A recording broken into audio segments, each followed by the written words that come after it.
বাংলাদেশ জাতীয়তাবাদী কৃষক দলের যুগ্ম সাধারণ সম্পাদক ইঞ্জিনিয়ার মমিনুর রহমান মমিন ভাই, আরো আমাদের ভিতরে উপস্থিত আছেন চুয়াডাঙ্গা জেলার সংগ্রামী সাধারণ সম্পাদক সাবেক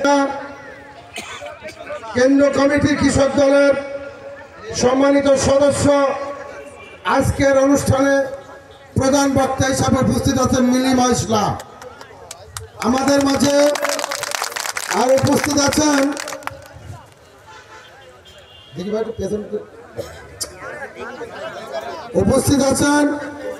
চুয়াডাঙ্গা জেলা কৃষক দলের সম্মানিত আহ্বায়ক, সাবেক ছাত্র নেতা, যুব নেতা, বিএনপি নেতা জনাব মোকাররম হোসেন।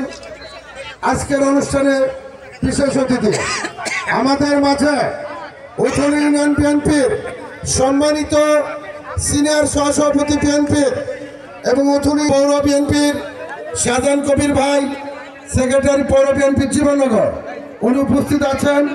আরো বিভিন্ন পর্যায়ে সভাপতি উপস্থিত আছেন।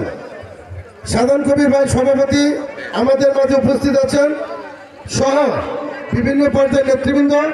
সামনে 3 ইউনিয়নের কৃষক দলের কৃষক বন্ধুরা উপস্থিত আছেন। আমার পক্ষ থেকে, চুয়াডাঙ্গা জেলা কৃষক দলের পক্ষ থেকে সকলকে, উপস্থিত সকলকে সালাম এবং অভিনন্দন জানাতে চাই। ভাই সাহেবরা, আপনারা আজকে মনে রাখবেন, অনেকের ভিতর সন্দেহ কাজ করছে। কি কাজ?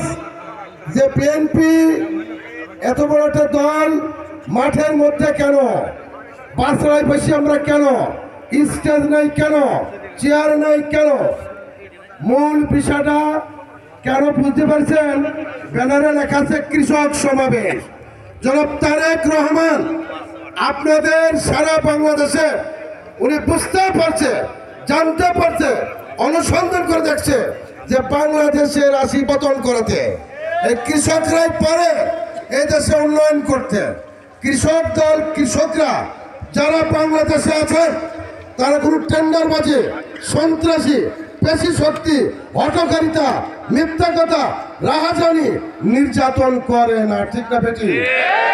জনাব তারেক রহমান এটা বুঝার পরে জাল পরিধান করে আজকে লজ্জা নিবারণ করতে হয়েছিল। বন্ধুরা আমার, বাংলাদেশের মানুষ বীরের জাতি, সিপাহী জনতার বিপ্লবের মাধ্যমে শহীদ রাষ্ট্রপতি জিয়াউর রহমান যখন ক্ষমতায় আসলেন, তখন প্রথম চিন্তা করলেন এদেশের মানুষের মুখে হাসি ফোটাতে হবে। তিনি চিন্তা করেছিলেন এদেশের কৃষক সমাজকে যদি বাঁচানো যায়, এদেশ কৃষক সমাজকে যদি উন্নতভাবে চাষ করানো যায়, তাহলে এদেশের মানুষ মুখে হাসি ফুটবে, এদেশের মানুষ একটা উন্নত জাতি হিসেবে পরিচিতি লাভ করবে। বন্ধুরা আমার, সেই জন্যে উনি প্রথম যে 19 দফা কর্মসূচি ঘোষণা করেছিলেন, সেই আজকে সেই সময় দেশের মানুষের মুখে হাসি ফুটেছিল। বন্ধুরা আমার, আমরা শহীদ রাষ্ট্রপতি জিয়াউর রহমানের সৈনিক, আমরা তার আদর্শ ধারণ করি। যখন সারা বাংলাদেশকে একটি বিশ্বের মানচিত্রে একটি প্রতিষ্ঠিত জাতি হিসেবে আত্মপ্রকাশ করেছে, শহীদ রাষ্ট্রপতি নির্বাচন নিহত হওয়ার পরে তার কোনো ব্যাংক ব্যালেন্স ছিল না, তার কোনো বাড়ি ছিল না, তার কোনো সম্পদ ছিল না। আজকে দেশে রাষ্ট্রনায়ক হয়ে তার